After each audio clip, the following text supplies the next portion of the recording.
Merhabalar, Papatyam Örgüler YouTube kanalıma hoş geldiniz. Bugün sizlere bu güzel yeleğin yapılışını anlatacağım. Yeleğimiz 44-46 bedene uygun bir yelek. Yakadan başlamalı. Buradan başlıyoruz. 120 ilmek olarak yakadan başlıyoruz. 4 sıra haroşa örüyoruz. Daha sonra önler 20'şer olmak üzere kollar da 20'şer ilmek, arkasında 40 ilmek olarak ayırıyorum. Kol kısımlarını bu şekilde kenardan gizli artırmayla artırdım. Bu şekilde 4 sıradan sonra 35 sıra haroşa olana kadar artırma yaptım. Burada kol kısımlarını kestim. Burada da 20'şer ilmek, yani 18 ilmek artırdım. Bu tarafta da aynı şekilde burada da 22 ilmek haroşa ördüm. Sonra burada her 10 sırada birer ilmek artırdım ve bu modeli kurdum. Yani alta doğru, üstten alta doğru genişleyecek şekilde. İsterseniz daha fazla da artırma yapabilirsiniz. Burada da bu modeli uyguladım. Bu modelin sıralı çam ağaçları modelin örneğin adı. Bu modeli yine benim kanalımda da anlattım. Biraz sonra yine tekrar yeleğin üzerinde de anlatacağım. Bu şekilde bu modeli kuruyoruz. 12 ve katlarından oluşuyor. Kenarlarda 4 ilmek kenar ilmek olarak ayırdım. İlik açmadım. Buraya sonradan çıt çıt da dikebilirim ya da burada sonradan tığla ilik oluşturup bir tane düğme takmayı da takabilirim. Yani nasıl isterseniz öyle yapabilirsiniz. Bu şekilde modelimiz bitişinde de yine 4 sıra haroşa örerek bitirdim. Bu şekilde yapacak olanlara şimdiden kolay gelsin. Şimdi yeleğimizin yapılışına geçiyorum.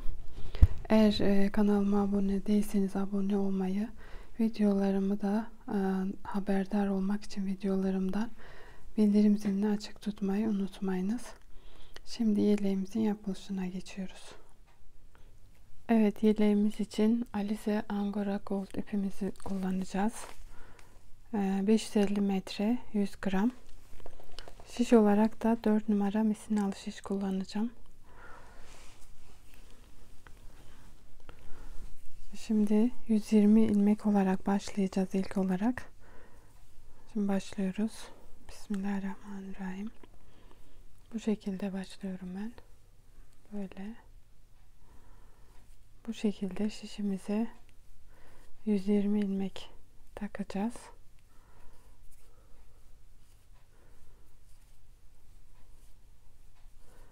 İpimiz oldukça ince.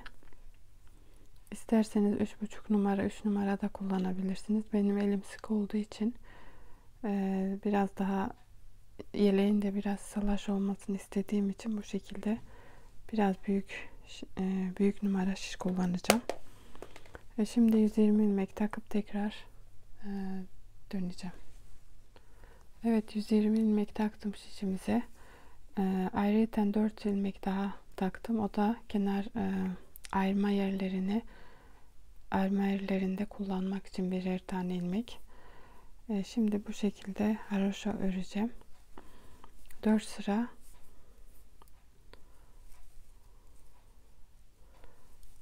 böyle her iki tarafta da düz örgü örerek haroşa öreceğim.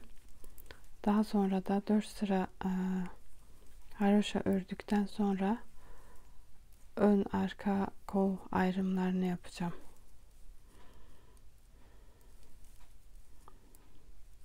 Ayrımları yaparken sizlere göstereceğim. 4 sıra haroşa ördükten sonra şimdi ön arka kol ayrımlarını yapacağız. Önler için 20 ilmek, kollar için yine 20 ilmek, arkası için de 40 ilmek. Bu şekilde yapıyoruz.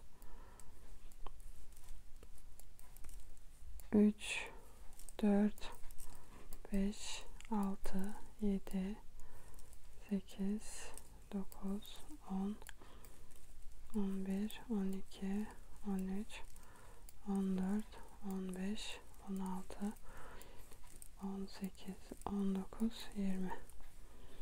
20 ilmek yapıyoruz. Bu şekilde 2, 4, 6, 8, 10, 12, 14, 16, 18, 20.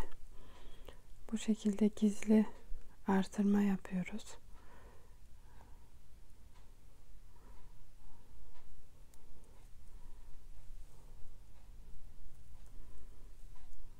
İlmek alıyoruz yani.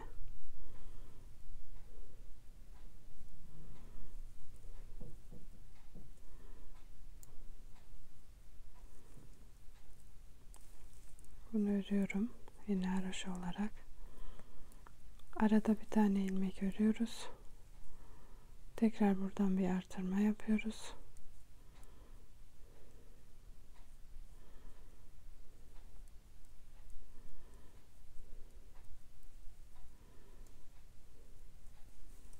Bunu da örüyoruz. 20 tane önler için ördük. Bir artırma yaptım. Bir tane ördüm. Tekrar bir artırma yaptım.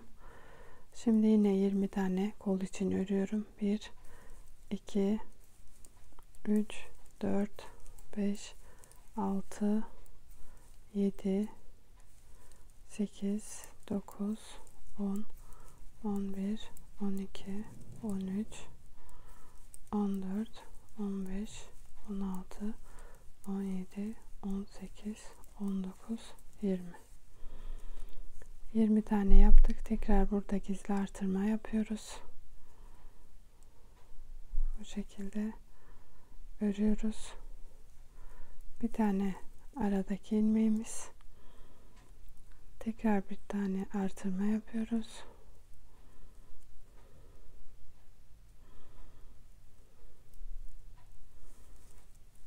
Şimdi 40 tane örüyoruz. Evet, 40 tane ördüm arkası için. Tekrar gizli artırma yapıyorum buradan.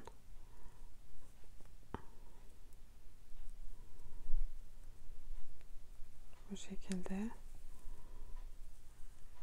bir tane düz örüyorum. Tekrar burada bir gizli artırma yapıyorum.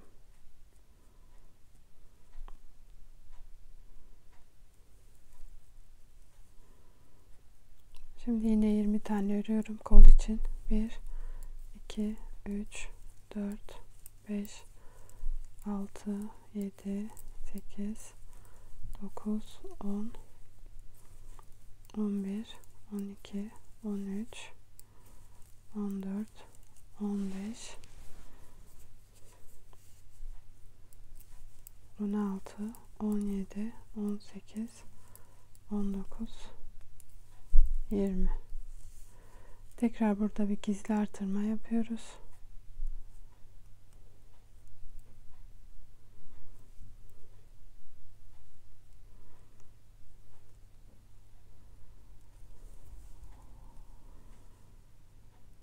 Bir tane düz örüyoruz. Tekrar gizli artırma yapıyoruz. Yine 20 tane örüyoruz. 1, 2, 3, 4, 5, 6, 7, 20 tane. Zaten ön için 20 tane ilmeğimiz kaldı. Onu örüp şimdi ters tarafa yapacağız.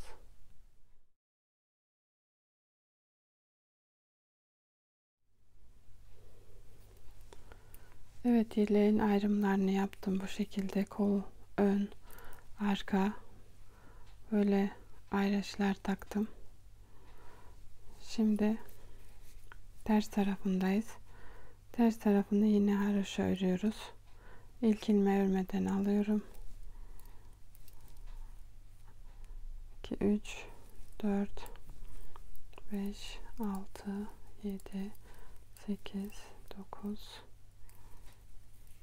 10, 11, 12, 13, 14, 15, 16, 17, 18, 19, 20, 20 tane ilmeğimiz vardı zaten. Bir tane de artırdığımız ilmek. Bunu da haroşa olarak örüyoruz. Bu iki artırdığımız ilmeğin ortasındaki bu ilmeği de ters olarak örüyorum, ters tarafta, ki ön tarafta düz gözüksün ve artırma yaparken daha kolay olsun işimiz. Diğer bütün ilmekleri ters örüyorum. Yine 21 tane öreceğim. Pardon, 22 tane burada. 20 tane normal kol ilmekleri, 2 tane de artırdığımız ilmek her iki taraftan. 22 ilmeğimiz oluyor. Onları da örüyoruz.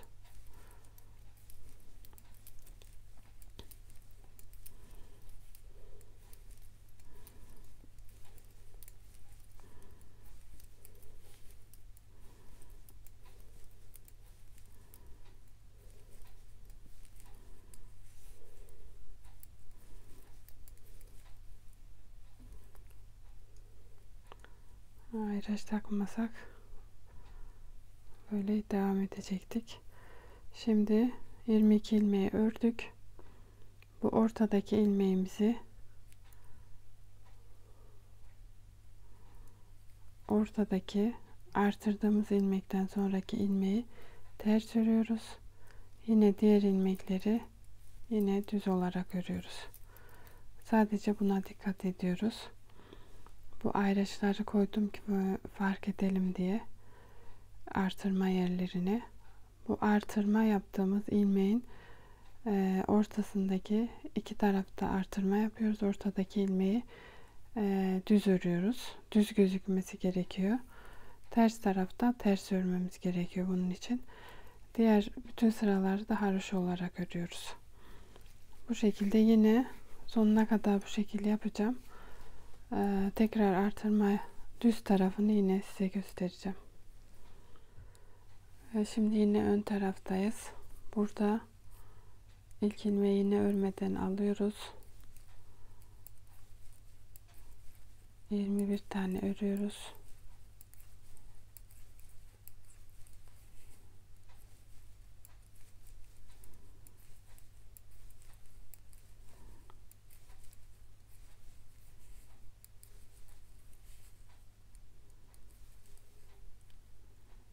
Burada ayraç koyduğum yerde yine artırma yapacağım.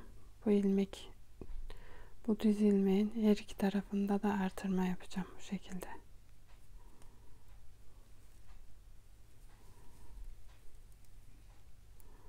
Bu ilmeği düz olarak örüyoruz. Tekrar artırma yapıyoruz.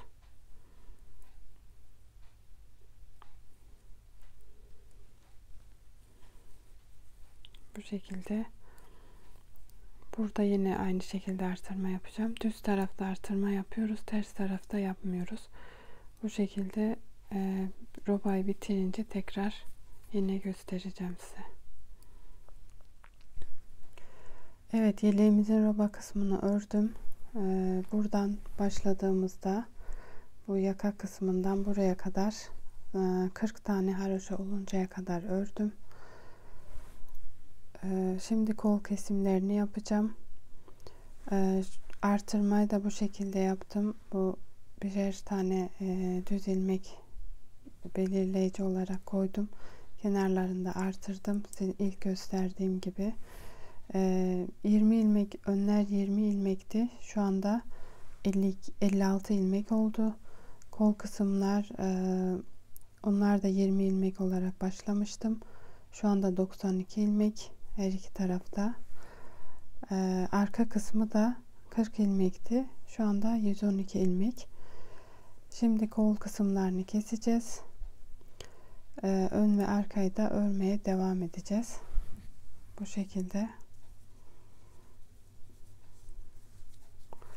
Normal bu ön kısmını kola kadar öreceğim. Sonra kesme kısmında tekrar göstereceğim size. Evet, önden 56 ilmeği ördüm. Şimdi buradaki ayırma yerinden bu ilmeği de örüyoruz. Bu düz ilmeği. Şimdi buradaki kol kısmındaki diğer arka kısma kadar olan bütün ilmekleri kesiyoruz. Yani toplam 92 ilmek. Bu şekilde kesiyorum.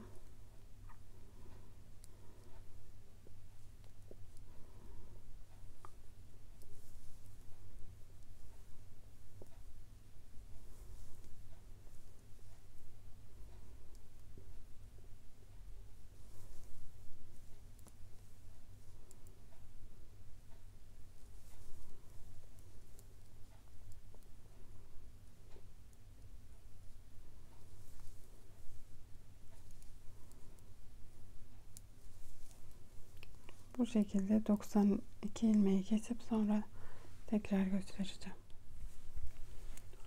Evet, burada 92 ilmeği kestim kol kısmını. Şimdi burada örmeye devam ediyorum.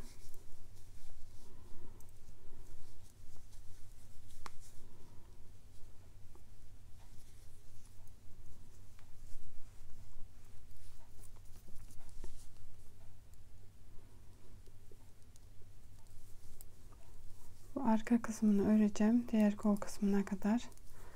Yine diğer kolu da aynı şekilde keseceğim.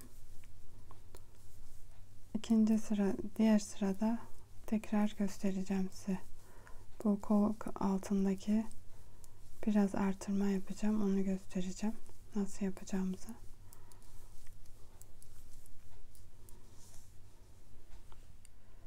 Evet, kol kısmını kestim. İki tarafı da kestik bu şekilde. Bu şekilde.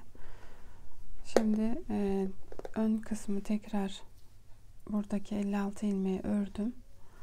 Şimdi diğer arka kısımla birleştireceğim bunu. Birleştirmeden önce burada 20 ilmek artıracağım. Koltuk altı kısmına 20 ilmek artıracağım.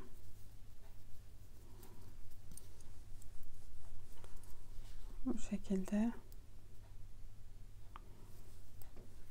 artıracağım böyle. 1 2 3 4 5 6 7 8 9 10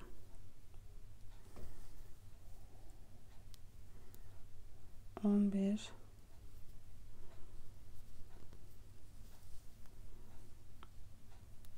12 13 14 15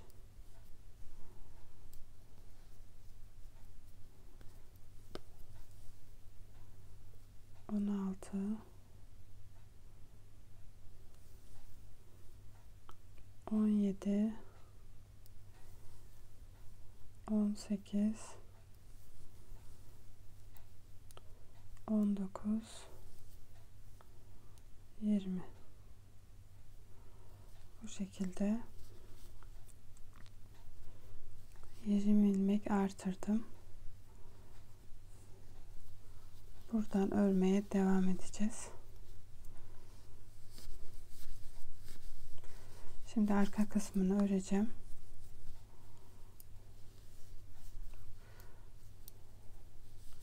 Böyle birleştiriyoruz artık. Arkadaki ilmekleri örüp tekrar diğer koldaki artırmayı yapacağız. Kol altındaki. Bu şekilde. Evet, arka kısmını ördüm. Şimdi diğer kolun artırmasını yapacağım aynı şekilde.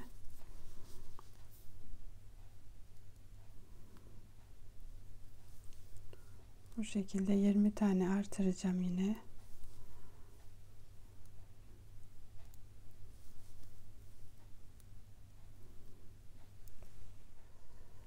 Evet, burada da 20 ilmek artırdım. Şimdi diğer ön kısımla birleştiriyorum. Bu kısmı ördükten sonra tekrar buraya kadar örüp tekrar bu kol altı kısmını göstereceğim. Nasıl birleştireceğimizi. Evet, ön kısmını ördüm. Şimdi kol altı kısmındayım. Burada bu son ilmekle bu artırdığım ilmeğin ilk ilmeği birlikte örüyorum. Yoksa bu şekilde ayrı duracak. O yüzden burada böyle ikisini birlikte örüyorum.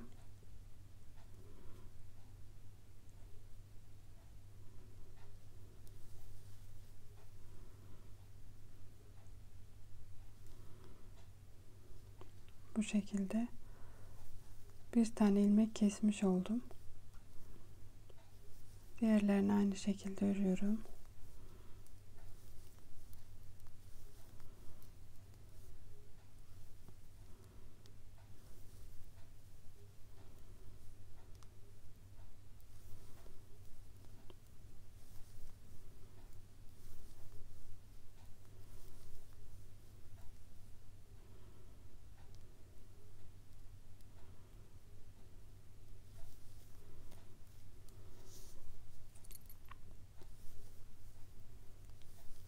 Bu şekilde örüyoruz.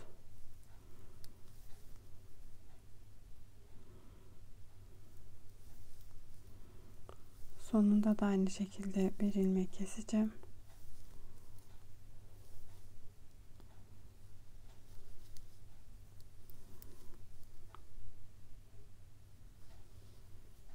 Burada da aynı şekilde bu ilmek yine bu şekilde ayrık duruyor. Onu böyle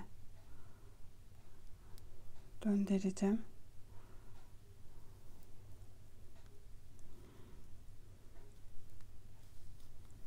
Bu şekilde ikisini birlikte öreceğim. Böyle.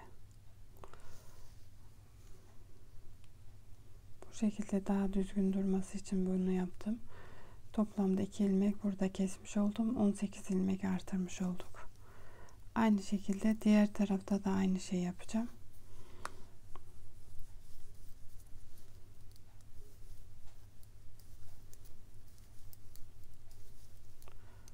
Bu şekilde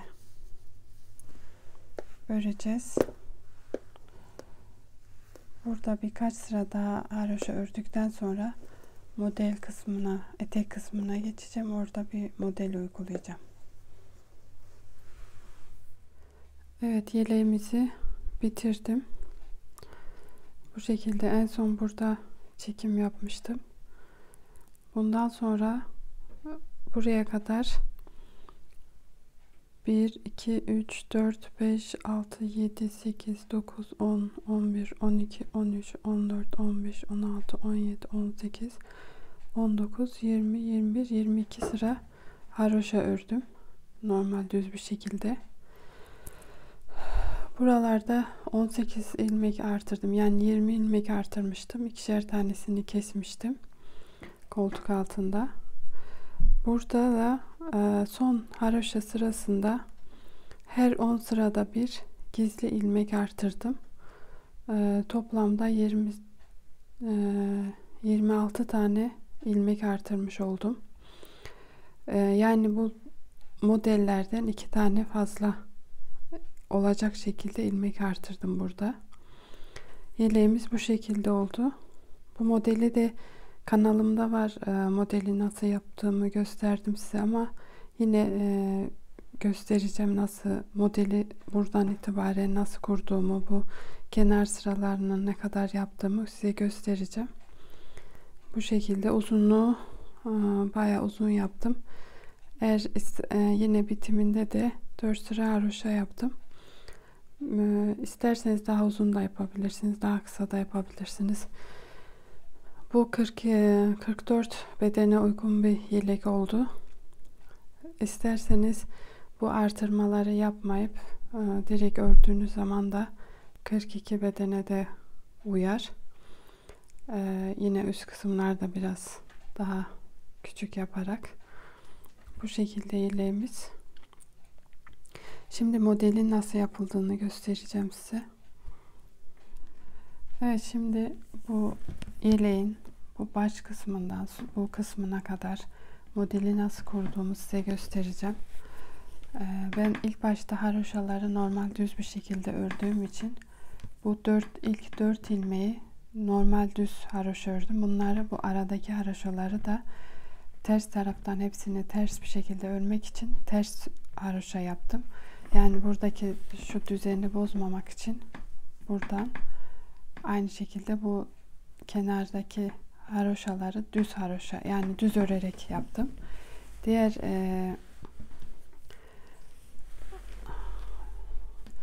modelin içindeki haroşaları da ters ördüm. Yani isterseniz hepsini de düz örebilirsiniz ama başlangıçta haroşaları düz ördüğüm için bu kısım bir sırası yani düz gözükebilir, görüntüsü bozulabilir. O yüzden öyle devam ettim ben. Yani şöyle ilk 4 ilmek 1 2 3 4, ilk 4 ilmeği düz haroşa olarak ördüm. Yani ters, iki taraftan ters ördüğümüz zaman normal yine haroşa oluyor. İki taraftan düz ördüğümüz zaman yine haroşa oluyor. Yani başlangıçta iki taraftan düz örerek haroşa yaptığım için bu şekilde devam ettim. İsterseniz burayı da ters örebilirsiniz. Yani ters bir şekilde hem ters tarafta hem düz tarafta ters ördüğünüz zaman yine aynı haroşa olur. Şimdi 4 tanesini normal kenar ilmek olarak ördüm. Şimdi burada modele başlıyorum. Modelde 12 ve katlarından oluşuyor model. Yani kaç tane model uygulayacağınızı ona göre karar verebilirsiniz. 12 ve katlarını hesap ediyoruz ve iki kenarlara 4'er ilmek ekliyoruz. Bu şekilde modelleri ayarlıyoruz. 4 tane kenar ilmeğimizi ördük. Şimdi 4 tane ters örüyorum. Yani yine haroşa olacak. Ama bu modele ait olan haroşa 1 2 3 4 5 tane düz örüyorum. 1 2 3 4 5 7 tane ters örüyorum. 1 2 3 4 5 6 7 5 tane düz. Yani bu modelleri yaparken 5 düz 7 ters normalde. Sadece ilk sırada bu yarım model gibi başlıyoruz. Burası 4 tane haroşa. Yani modelin ilk kuruluşu bu şekilde: 7 tane ters, 5 tane düz. 2 3 4 5 5 düz, 7 ters. 1 2 3 4 5 6 7. Şimdi 5 tane düz yapıyorum. 1 2 3 4 5 5 tane düz yaptım. Şimdi bu bitişini gösteriyorum. Yani tam yeleği baştan sonra gösterdiğimde bir de rengi koyu renk olduğu için karışıklık olmasın diye ayrı bir iple size gösteriyorum. Bu şekilde ne kadar model yapacaksanız yapıyorsunuz. Son kısmını yine bu şekilde yapıyoruz. 4 tane ters.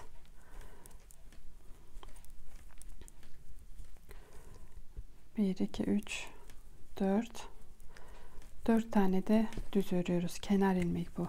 Bunu her zaman bu şekilde örüyoruz. Bu 4 ilmek, 4 kenar ilmeği her zaman düz örüyoruz. Burada da yine aynı şekilde. Bu başlangıçta da yine 4 haroşayla başlıyoruz. Normal modelin devamında da 5 düz 7 ters, 5 düz 7 ters, o şekilde devam ediyoruz. Sadece başlangıçta 4 tane ters. Normalde ortalarda 7 tane ters. Şimdi modelin ters tarafındayız. Burada yine ilk 4 ilmeğimizi kenar ilmek olarak yaptığım 4 ilmeği yine haroşa olarak örüyorum. Yani düz olarak örüyorum. 4. Diğer modele ait olan bütün ilmekleri, son 4 ilmek hariç bütün ilmekleri ters örüyorum. Ters tarafı bu şekilde. Yani bütün ilmekleri ters örüyoruz. İlk 4 ve son 4 hariç.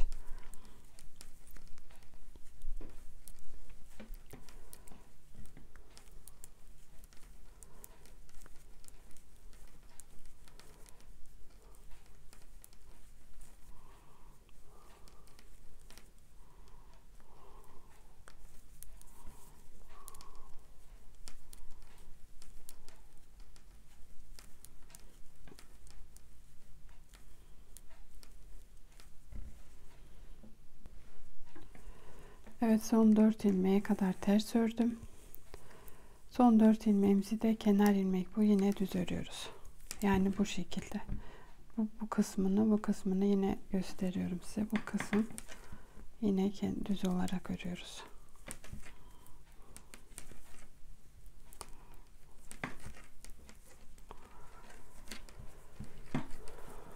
Şimdi düz tarafındayız modelin.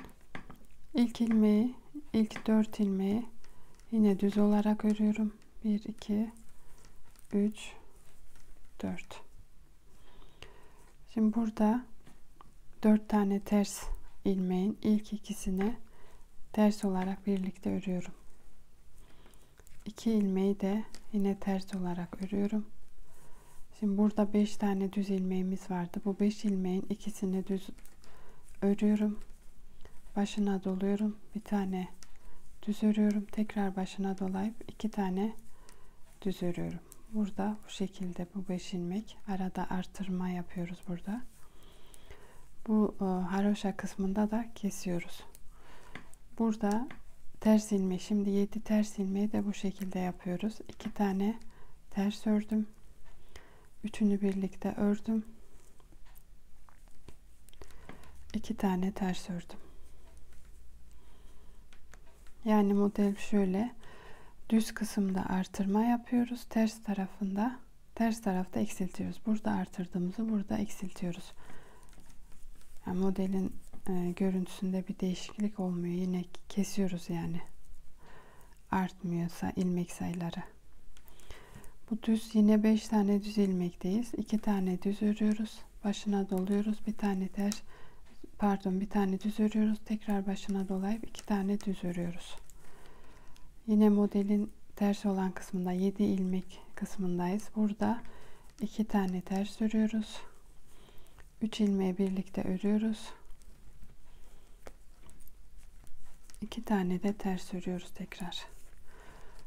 Şimdi yine 5 ilmekteyiz. Bu 5 ilmeğin ikisini düz örüyoruz. Başına doluyoruz.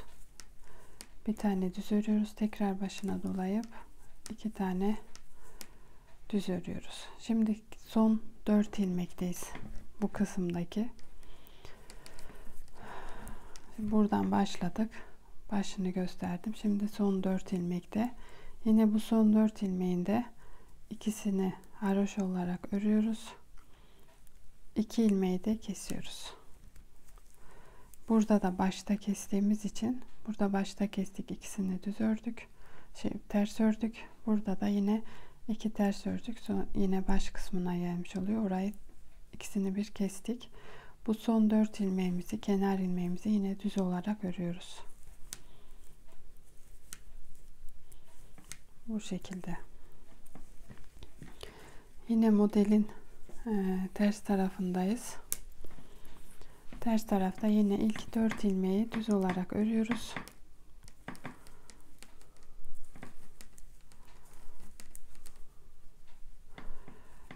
Diğer bütün ilmekleri son 4 ilmeğe kadar ters olarak örüyoruz. Bir işlem yapmıyoruz burada. Bütün ilmekleri ters olarak örüyoruz.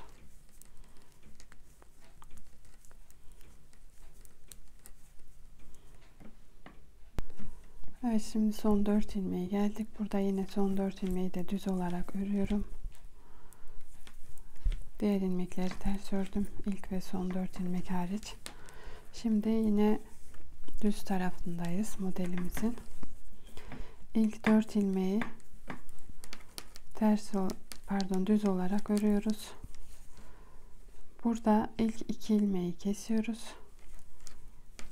Burada bir tane haroşa kaldı. Onu da yine ters olarak örüyoruz. Burada ilk 2 ilmeği düz örüyoruz. Artırıyoruz. Daha önce yaptığımız gibi. Daha önceki artırdığımız ilmekleri de yine düz olarak örüyoruz. Şimdi burada 3 ilmek oldu.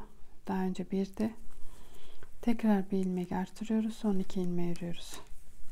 Düz olarak. Şimdi ters tarafında yine modelin ters kısmında bir tane ters örüyoruz. Ortadaki 3 ilmeği birlikte örüyoruz. Kenarda kalan bir ilmeği de yine ters örüyoruz. Burada 2 ilmeği düz örüyoruz. Başına doluyoruz. Ortada 3 tane daha önceki artırdıklarımızla birlikte 3 tane ilmek düz örüyoruz. Tekrar artırıyoruz. Son 2 ilmeği düz örüyoruz. Modelin ters kısmında yine bir tane ters örüyoruz. Üçünü birlikte ters olarak örüyoruz. Ve bir tane ters örüyoruz. Bu şekilde. Burada 2 tane düz örüyoruz. Başına doluyoruz. 3 tane düz örüyoruz. Tekrar başına dolayıp 2 tane düz örüyoruz. Bu kenardaki ters ilmekleri de yine bir tane ters örüyoruz ve 2 ilmeği de birlikte örüyoruz. Son 4 ilmeğimizi de yine haroşa olarak, yani düz olarak örüyoruz. Bu şekilde. Ters tarafta yine ilk 4 ilmeğimizi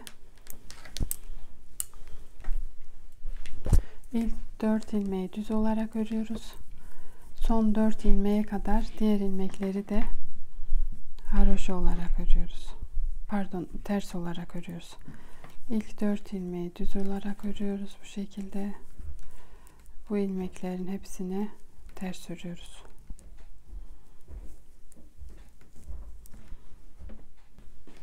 Evet, son 4 ilmeğe geldik. Burada yine düz örüyoruz. Son 4 ilmeğimizi. Modelin düz tarafına geçtik yine. Burada yine ilk 4 ilmeğimizi düz olarak örüyoruz.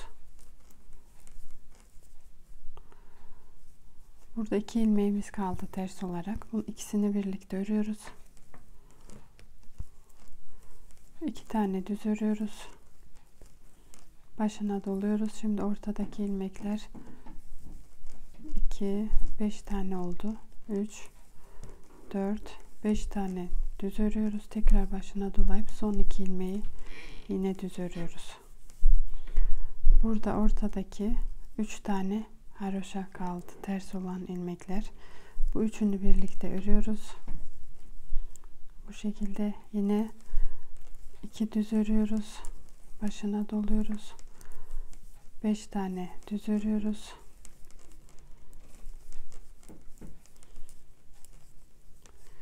Tekrar başına doluyoruz. 2 tane düz örüyoruz. Ortadaki 3 tane ilmeği de ters olarak birlikte örüyoruz. 2 tane düz örüyoruz. Başına doluyoruz. 5 tane düz örüyoruz. Ortadaki ilmekleri artırdığımız ilmekler bunlar. Tekrar başına dolayıp 2 kenar ilmek, 2 tane düz örüyoruz. 2 tane. Şimdi burada da 2 tane ilmeğimiz kaldı. Son 4 ilmek hariç bu 2 ilmeği birlikte örüyoruz. 4 tane düz örüyoruz. Kenar ilmeğimiz. Bu şekilde. Ters tarafta yine ilk 4 ilmeği düz olarak örüyoruz. Bir de son 4 ilmeği, diğer bütün ilmekleri ters olarak örüyoruz.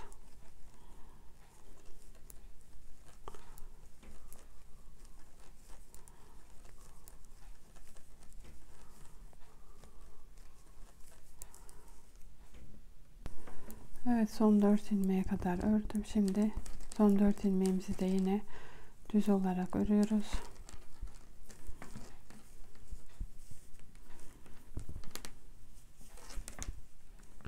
İsterseniz bu kenardaki 4 ilmekleri de ters olarak haroşa örmeye devam edebilirsiniz. Ben bu şekilde başladığım için öyle anlattım, aynı modeldeki gibi. Çünkü modelin başında haroşaları ters olarak ördüm, düz olarak ördüm, o yüzden. Bu şekilde tekrar ilk 4 ilmeği düz olarak örüyoruz. Bu şekilde. Şimdi tekrar modeli baştan kuruyoruz aynı şekilde. 4 tane ters, 4 ters, 5 düz. Sadece ilk başta 4 ters yapıyoruz. Ortalarda normalde 7 ters 5 düz şeklinde. 1 2 3 4 5 5 tane ters, 2 3 4 5 pardon 7 tane ters, 6 7 7 ters 5 düz şeklinde modelimizi kuruyoruz tekrar. 5 düz, 7 ters,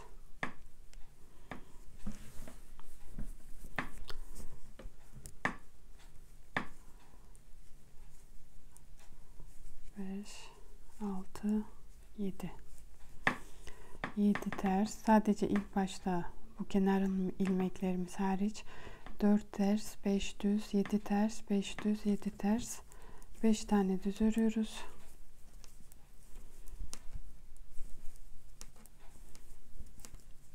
Burada son bu kısımda da yine 4 tane ters yapıyoruz. Başlangıçta ve sonda aynı şekilde 4 ters 4 ters 5 düz, başlangıçta 4 ters 5 düz, 7 ters 5 düz. Diğer orta kısımlarda hepsinde 7 ters 5 düz, 7 ters 5 düz şeklinde devam edeceğiz. Sadece başta ve sonda 4 tane ters örüyoruz. Bu da kenar ilmeğimiz, 5 tane düz, pardon 4 tane düz örüyoruz.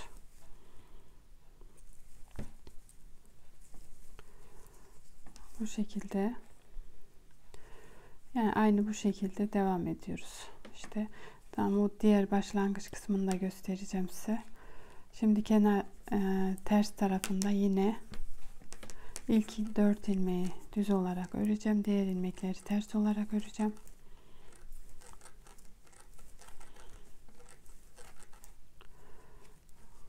Son 4 ilmeğe kadar hepsini ters öreceğim.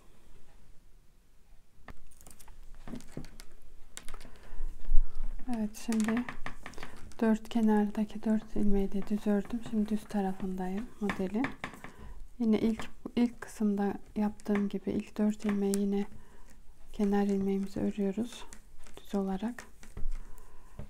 İlk modelin kuruluşundaki gibi ilk 2 ilmeği ters örüyoruz birlikte. 4 ilmeğin ikisini birlikte ördüm, ikisini düz ördüm. Burada 2 tane düz örüyoruz, bir tane artırıyoruz, bir tane düz örüyoruz, bir tane artırıyoruz, 2 tane düz örüyoruz. Burada 2 tane ters örüyoruz, üçünü birlikte örüyoruz ters olarak, 2 tane ters örüyoruz. Burada 2 tane düz örüyoruz, başına doluyoruz, bir tane düz, başına doluyoruz, 2 tane düz, 2 tane ters örüyoruz, üçünü birlikte örüyoruz, ikisini ters örüyoruz, Yine burada 2 tane düz örüyoruz, başına doluyoruz, tekrar bir tane düz örüyoruz, tekrar başına dolayıp 2 tane düz örüyoruz, 2 tane ters örüyoruz ve 2 tane birlikte örüyoruz ve son 4 ilmeği de düz olarak kenar ilmek olarak örüyoruz. Bu şekilde aynı ilk sırada yaptığım gibi devam edeceğiz modelimize. Modelin yeleğin nasıl yapıldığını mantık olarak bu model üzerinde de gösterdim size. Bu şekilde kenar 4 tane kenar ilmek, 4 tane modele ait. Sonra 5 düz 7 ters, 5 düz 7 ters, bu şekilde devam ediyoruz. Sonuna geldiğimizde, son 8 ilmek geldiğinde yine 4 tane ters, 4 tane de düz kenar ilmek olarak örüyoruz. Bu şekilde modeli, yeleği bu şekilde yaptım. Yani modeli, yeleğin tamamını göstermedim. Model üzerinde ama nasıl yaptığımı size açıkladım.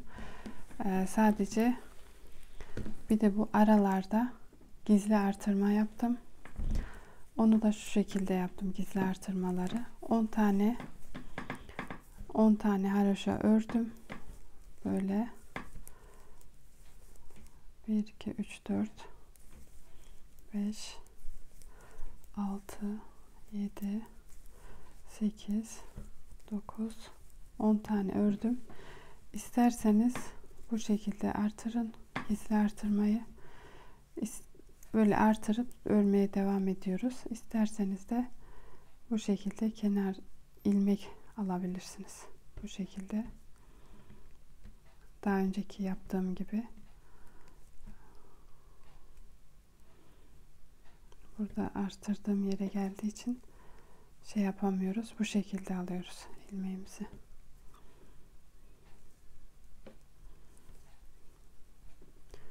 Bu şekilde aradan ilmeği alıp örüyoruz, devam ediyoruz.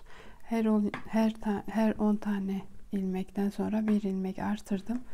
Bir sırayı bu şekilde devam ettirdim. Sonra modeli kurdum. Bu şekilde modelimiz.